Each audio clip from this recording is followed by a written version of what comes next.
It's 7 in the morning. Your alarm just went off. You haven't had a sip of water. You haven't even stood up out of your bed yet. And you reach for your phone, and the first thing you do is go on Instagram, go on the news, see who's texted you. Your day hasn't even started yet. And the first thing you're doing is frying your dopamine receptors with flashy information and things that don't actually matter. This is how you set up a day for failure. Now, if you're watching this, I'm sure you're familiar with that happening before. And in the past couple of years, I've put together a system that's helped me a ton with setting up the day on the right foot. And so throughout the day, I can have that momentum so the rest of the day goes pretty well. So, by the way, I'm Simone. I have been lifting consistently since I have been 12. I don't know how it came out that way, but I am a stretch practitioner and I'm currently studying integrated movement science through Czech Academy. Now, I'm just going to walk through my morning routine right now. So, my eyes open, the day has begun. The first thing I do is I meditate. Now, this is all woo woo stuff. You know, you're saying this, oh, everybody's saying, you got to meditate. But genuinely, I have an app that is called Medito and it's helped me so much. Now, when you start the day in a vibration of peace, that goes throughout your entire day. When you start the day in the mindset of peace and love and gratitude, and just having that moment to yourself before your day even starts, rather than flashing your nervous system and dopamine receptors with stuff on your phone, sitting alone with just alone in your brain having just woken up, it's more receptive to the things that are being put into it. So yeah, you could go on the news and have those scary stories going on be frying your dopamine receptors and impressing your subconscious mind, or you can give into the stillness and let it be still. Let that simmer in through the entire day. Sorry, I just saw the Amazon truck go by over there. So I'll meditate for 5 minutes. I have like a 40-day streak right now, and it's been making it so easy for me to stay consistent with my meditation because it does a streak for me. It's just like Duolingo. So that's the first thing I'll do when I wake up. I don't even get out of bed yet. I haven't even made my bed yet, which is what I'm going to go on to next. So I am making my bed. Obviously, I'm sure you've heard of this before with the military.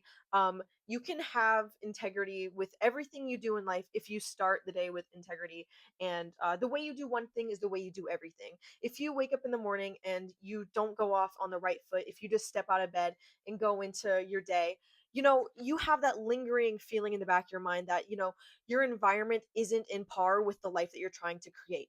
When my environment is in a clean, um, put together way, I am more inclined to do things that are in the right direction of where I'm going. When I have an environment that reflects the precision and the stuff that's going on in my head, the cleanliness that I want in my head and my mind and my soul, it reflects in my entire life and in every single area. When I start the day with a win, my entire day just go, go, go, go, go, domino effect. It's just wins after another. And like I mentioned, the way you do one thing is the way you do everything. So if you start the day and you don't even bother to put together the bed that you rested in, that you rest in every single night, having that respect for yourself, think about in every single way of your life where you might not be showing respect for yourself and for your environment. So I know it's not that deep, but it is that deep. And that's why I always make my bed every morning. And what I'll do after that is I jump 20 times. And I saw this on TikTok a couple weeks ago. Not TikTok, Instagram. I don't have TikTok. But I saw this somewhere and I've been hearing like about lymphatic drainage and stuff. I really don't know too much about it. But when I do wake up in the morning, sometimes I'm a little bit puffy. If I had like a little bit too much sodium the night before or something, or just in general waking up in the morning, just jumping, getting the energy in my body, bioenergetics. We could go on and on about that. If you're watching this, dad, I love you. But yeah, getting the energy through my body, shaking it up. Sometimes I'll even hear like a pop while I'm doing that, and that just wakes up my body and sets the tone for like getting my body awake, if you know what I mean, if you're picking up what I'm putting down there. And on top of that, I will drink some water. Now I have about 30 ounces right here in this cup. And staying hydrated throughout the day, of course, is going to be something that you want to do. But waking up in the morning, you haven't had water in 7, 8 hours. So you definitely want to be doing that as soon as possible, especially if you don't want to have a headache throughout the day and you want to have consistent, constant energy throughout the day. What I'll do next is I will open my blinds. If you're not in Florida, maybe open your window because maybe it won't be that hot. There won't be as many bugs. But as of right now, I'm just opening my blinds because I do not want mosquitoes in my bedroom. Opening up my blinds, bringing the sunlight into the room, just opening up the entire environment. That sets the vibe for the entire day. And I have this I have this curtain that is like sheer. So like the sunlight comes in regardless of if it's open or not. But I just find it the cutest thing, and opening it up just sets the vibe for the day. What I will do after that is I will stretch. Now, I am a stretch practitioner. I would be incredibly hypocritical if I didn't stretch in the morning. So, going through my stretches, I have some hip immobility, so I've been working on that.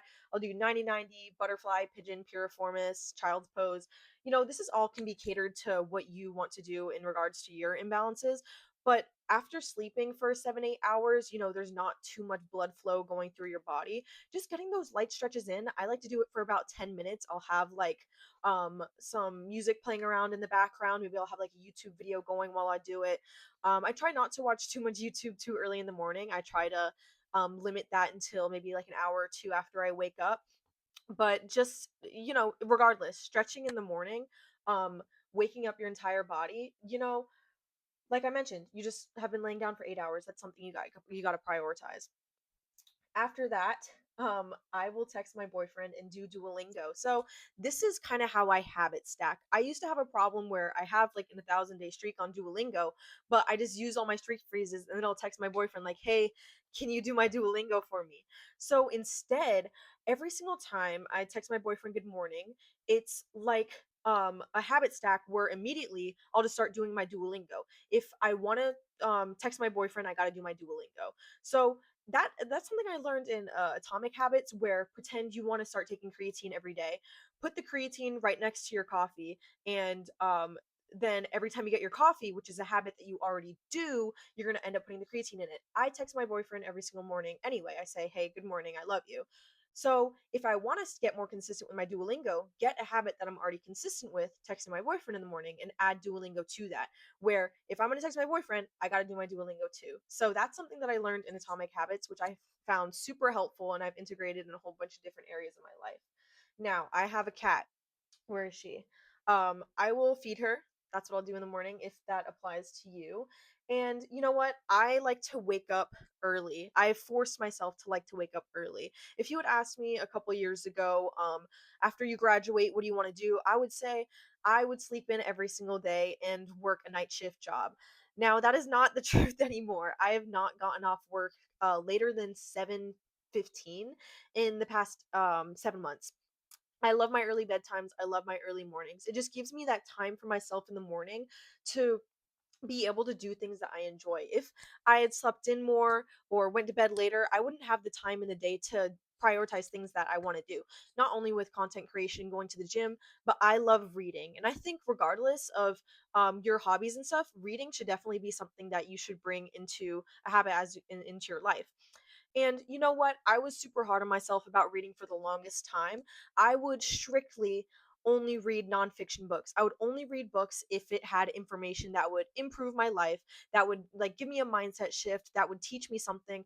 And I was like thinking in my head, like, why would I read anything other than something that will benefit me intellectually? So for the longest time, I would wake up and I would just read um, books that were nonfiction.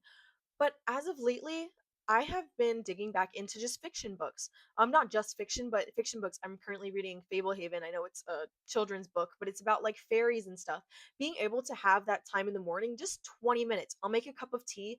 I'll have my I'll have my book, and I'll just read and drink my tea for 20 minutes and read that book and have my own time to just be in my own world. And that's why I love waking up early, because yes, I have work to get to. I have content to make. I have the gym to go to. But waking up early gives me the time to just be able to relax, dig into a book, which of course like that applies to, whatever you want to do. If you want to listen to a podcast and knit, give yourself 20 minutes in the morning to do something that you genuinely enjoy, and do that. The extra 20 minutes waking up, that's going to be worth it. So that's something I would give to you, so you have that time in the morning to do what you love. And like I mentioned, with so many other things, that sets the tone for the day. When you start the day with doing something that you love, when you set the tone with doing something that you enjoy, it sets the tone for the entire day, where it's just compounding off of that, and everything you do is going to be going from a state of gratitude, which is where I'm going on to with my next point. I like to gratitude journal in the mornings. So I just use the app on my phone. It's just the journal app. And every morning I'll just write about something that I'm grateful for. And some days I will just repeat the same things. I'll just write, I'm grateful for my mom, grateful for my dad, my home, the food on my plate, the skin on my body, even if it's like the same thing every day. But each day I find that there's something different that I'm grateful for. Like this morning, I wrote how I was grateful for tissues because the night before my nose was running, and if tissues didn't exist I would be cooked. I would have to use a handkerchief, which I quite frankly find kind of gross, because why would you want to carry like your snot everywhere with you in your pocket? So it kind of makes you realize all the things around you that you might not have noticed before that you are grateful for, but you just don't take the time to think and be grateful for it. Like right now I am so grateful for my phone. If I was just going throughout day to day, it's just like, oh, it's just a thing I keep in my pocket that I use all the time. But this is an amazing piece of technology that helps me connect with people, that helps me take pictures and remember stuff and write down things that I'm grateful for. So taking a couple minutes, even like 20 seconds to just write down 5 words, 5 nouns of something that you're grateful for.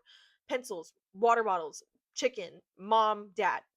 Literally, that's some days that's what my gratitude journaling looks like. Just 5 words. And that not only just sets the tone for the day, which I'm literally, that's what a morning routine is all about. Not only is it getting the tasks done that you need to get done in the morning, I just love feeling happy. And when I'm in a state of gratitude and pushing that through the entire day, I just load that in my mornings. And it's just made it so much easier to go into everything that I do with a state of love.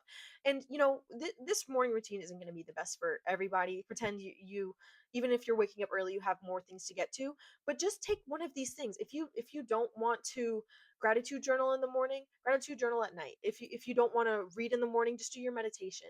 These are just things that have helped me personally. I am blessed enough to have the time to do all of these things in the morning. My schedule with my work is super flexible, and I'm lucky enough to have the privilege to wake up at the time I do and go to the sleep at the time I do, to be able to do all these things. And you know what? With breaking each of them down that I've been saying, it feels like it takes a long time to go through this morning routine. To be honest, if I do like reading, journaling, meditating, stretching, maybe like an hour.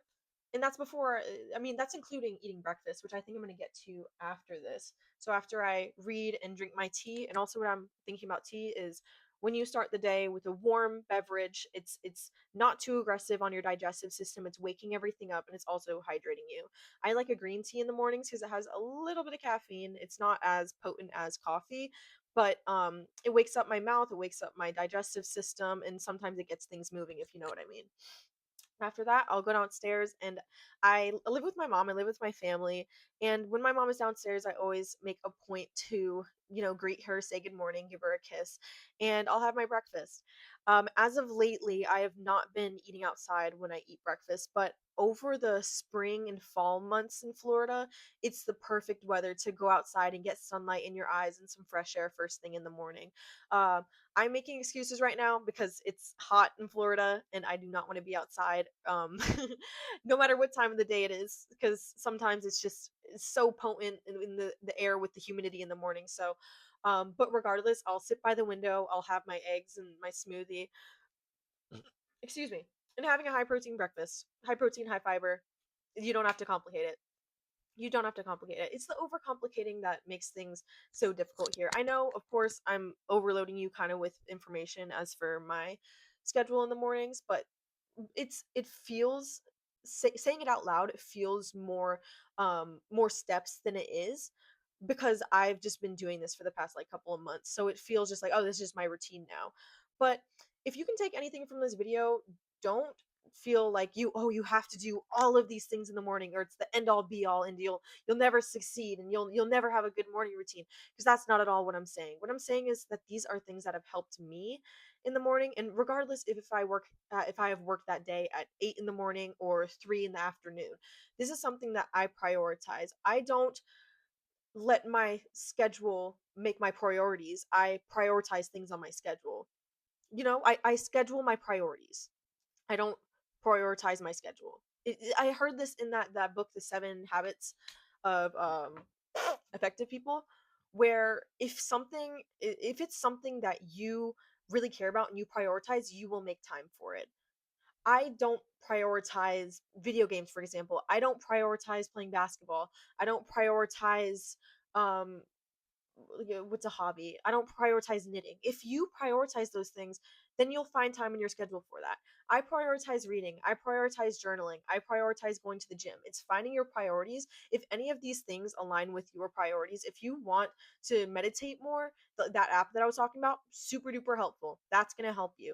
If you want to prioritize something, you got to put it in your schedule. You got to have a routine because otherwise, what kind of system do you have if you don't have it in your system? Like, how are you going to expect to instill a habit if you don't take the effort to do that? And yeah, I'm pretty sure that's all for my morning schedule. I mean, other than skincare, which I mean, it's just like moisturizer and stuff. I don't think y'all want my skincare routine because I'm kind of breaking out right now. But I've been lessening my gluten and dairy intake, which has helped a little bit with my chin here. Regardless, I hope you got something out of this, and I hope you have an amazing day.